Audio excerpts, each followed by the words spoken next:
WNEM TV5 News Update. Good evening, everyone. I'm David Custer. Here's a look at some of our top stories tonight. A Mount Morris Township man has died after Monday's crash on I-75 just south of Pasadena Avenue.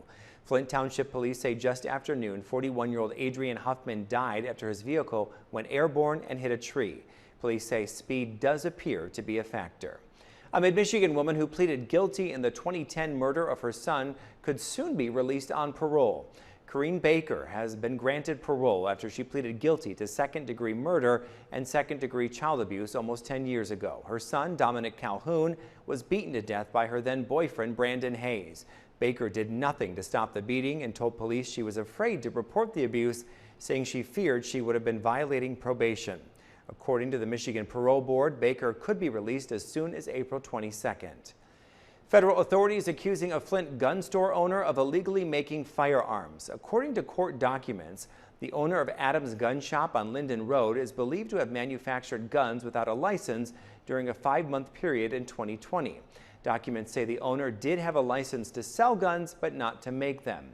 During an investigation by the Bureau of Alcohol, Tobacco, Firearms, and Explosives, an employee said the owner had been making handgun conversion kits and assault-style weapons. The ATF arrested the owner at the end of July in 2020. He's due for a preliminary exam next Wednesday. And now here's Chris with your forecast. David, appears we've got some showers passing through mid-Michigan for tonight, expecting those to eventually move out as we get closer to tomorrow morning. Once we get into the evening hours, I would expect more showers to return by Wednesday, but a lot more scattered than today.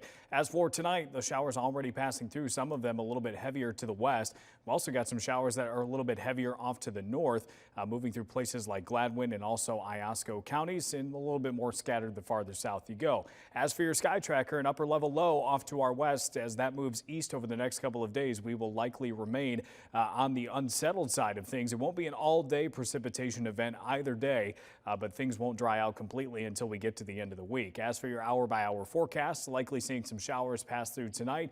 We'll get a bit of a break tomorrow morning. Eventually, they start to move out, and then we'll get another round Wednesday afternoon. Even though the model's not showing much for Wednesday afternoon, I think some of those showers that are out over Lake Huron will have a chance to be a little bit farther inland than what they're appearing here.